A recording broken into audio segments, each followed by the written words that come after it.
அத்தியாயம் 20. சங்குப்பிள்ளை சரணாகதி. தெரிகட்டி ஓடினவர்களுக்குள்ளே மிகவும் விரைவாக ஓடினவர் நமது கார்வார் பிள்ளைதான். அவரை தொடர்ந்து முத்தையனும் ஓடினான். ஒரு தாவு தாவி அவரை முத்தையன் பிடித்திருக்கக்கூடும்.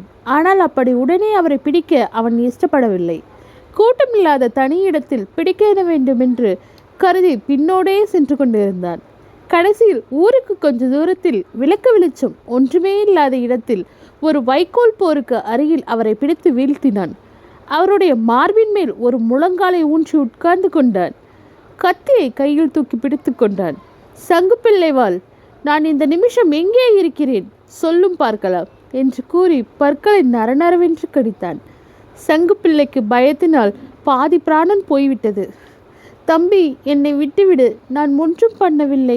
ஐயோ, என்னை விட்டுவிடேன், நான் உன் வழிக்கு வரவே இல்லை என்று விம்மிக்கொண்டே கூறினார். என் வழிக்கு வரவில்லையா? அடடா, பெரியவாள் அப்படியெல்லாம் சொல்லக்கூடாது. என் வழிக்கு வந்துதான் ஆக வேணும் என்று சொல்லி முத்தையன் பயங்கரமாக சிரித்தான். பிறகு கடுமையான குரலில், அடே படுபாவி, நிஜத்தை சொல்லு. அபிராமி என்ன ஆனாள்? எங்கே இருக்கிறாள்? நிஜத்தை பிழைப்பாய், இல்லாவிட்டால் ஒரே குத்தில் செத்து போவாய் என்று. ஐயோ, நிஜத்தை சொல்கிறேன். அப்புறம் நான் அவளை பார்க்கவே இல்லை.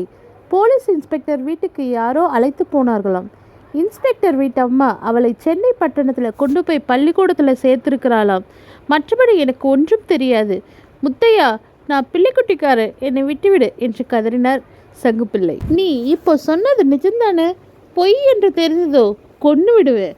இல்லை இல்லை, பொய் தான் சொல்லிவிட்டேன். கோச்சுக்காத தம்பி, எனக்கு பிள்ளைக்குட்டி ஒன்று கிடையாது. சீச்சி, நீ நாசமாய் போக. உனக்கு பிள்ளைக்குட்டி வேறு கேடு. அபிராமியை பற்றி நீ சொன்னது நிஜம்தானே? அப்புறம் நீ அவளை பார்க்கவே இல்லையா? இல்லவே இல்லை, சத்தியமா இல்லை, விட்டுவிடு. நீ மகாராஜனாய் இருப்பாய் என்று சங்குப்பிள்ளை விம்மி அழத் தொடங்கிவிட்டான். முத்தையன், போ, தொலைந்து போ. உன்னை தொட்ட பாவத்துக்கு நான் தலைமுழுக வேணும். ஆனால் மறுபடியும் ஏதாவது துர்கிருத்தியம் பண்ணுவாய் என்று தெரிந்ததோ என் கை அழுக்காய் போனாலும் போகின்றதென்று உன் தொண்டையை நெருத்து விடுவேன், தெரியுமா என்று சொல்லிக்கொண்டே எழுந்திருத்தான். அவ்வளவுதான். கீழே கிடந்த சங்குப்பிள்ளை வாரி சுருட்டி கொண்டு எழுந்து ஒரே ஓட்டம் பிடித்து ஓடிவிட்டார். முத்தையனிடம் சங்குப்பிள்ளை தனியாக அகப்பட்டு கொண்டபோது அவன் வெகு காலமாக எதிர்பார்த்து கொண்டிருந்த சந்தர்ப்பம் கிடைத்தது. அந்த அயோக்கியன் மட்டும் என்னிடம் அகப்படட்டும், பார்க்கலாம் என்ன பாடுபடுத்துகிறேன் என்று அவன் தனக்குத்தானே எத்தனையோ தடவை சொல்லிக்கொண்டு பல்லை கடித்திருக்கிறான், கையை நெரித்திருக்கிறான். ஆனால் அத்தகைய சந்தர்ப்பம் கிடைத்ததும் அவனால் பழிவாங்க முடியவில்லை. கார்வார் பிள்ளையின் கோழைத்தனம் அப்படி அவனை சக்தியற்றவனாக்கிவிட்டது. அது மட்டுமல்ல, அபிராமியை பற்றி சங்குப்பிள்ளை சொன்ன செய்தி முத்தையனுடைய உள்ளத்தில் ஒரு பெரிய மாறுதலை உண்டாக்கிற்று. அது உண்மை என்பதை அவன் உணர்ந்தான். அவன் மனதில் இருந்த கசப்பும் குரோதமும் சற்றென்று விலகிச் சென்றன. அவன் நெஞ்சை அமுக்கிக் கொண்டிருந்த ஒரு பாரம் நீங்கியது போல் இருந்தது. அன்று வீட்டை விட்டு கிளம்பியதற்கு பிறகு இதுவரை இல்லாத குதூகலம் இப்போது அவனுடைய உள்ளத்தில் பொங்கி எழுந்தது.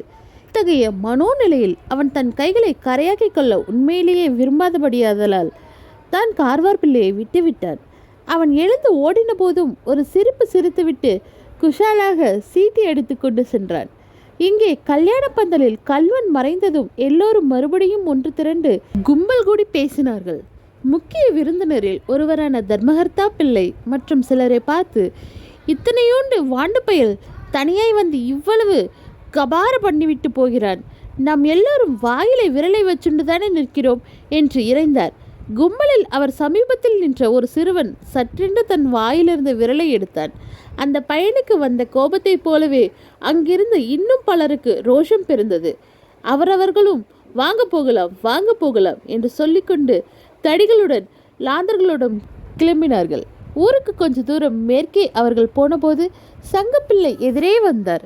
அவர் இவர்களை பார்த்து, ஏன் ஐயா, நீங்கள்லாம் மனுஷங்கள் தானே? எதடா ஒருத்தன் முன்னால் போகிறானே, நாமளும் போவேன் என்று பின்னால் வந்திருக்க கூடாதா? வந்திருந்தால் அந்த திருட்டு பயலை கைப்பிடியாய் பிடிச்சிருக்கலாமே என்றார். அப்போது தூரத்தில் மறுபடியும் சிரிப்பொலி கேட்டது. சங்குப்பிள்ளையின் உடம்பு நடுங்கிற்று. அவரை கவனிக்காமல் சிரிப்பு சத்தம் வந்த திசையை நோக்கி எல்லோரும் ஓடினார்கள். ஊருக்கு அரை மைல் மேற்கே ராஜன் வாய்க்கால் இருந்தது. அதில் அப்போது பிரவாகம் நிரம்ப போய்கொண்டிருந்தது.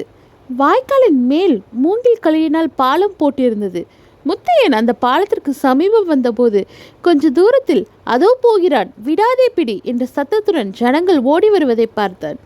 பாலத்தின் முக்கால் பகுதி வரை அவன் சென்று அங்கே உட்கார்ந்து சில மூங்கில் களிகளை பிடுங்கி ஆற்றில் விட்டான். பிறகு அக்கறைக்கு தாவி சென்று ஒரு மரத்தின் பின்னால் மறைந்து நின்றான். அவனை தொடர்ந்து ஓடி வந்தவர்கள் பாலத்தின் களிகள் பெயர்க்கப்பட்டு இடத்திற்கு வந்தபோது தொப் தொப்பென்று தண்ணீரில் விழுந்தார்கள். முத்தையன் ஹஹஹா என்று உறக்க சிரித்துவிட்டு இருட்டில் சென்று மறைந்தான். இத்துடன் அத்தியாயம் இங்கு முடிவடைகிறது. மேலும் கதையை தொடர்ந்து கேட்க என்னோட சேனலை சப்ஸ்கிரைப் பண்ணிக்கோங்க. தேங்க்ஸ் ஃபார் வாட்சிங்.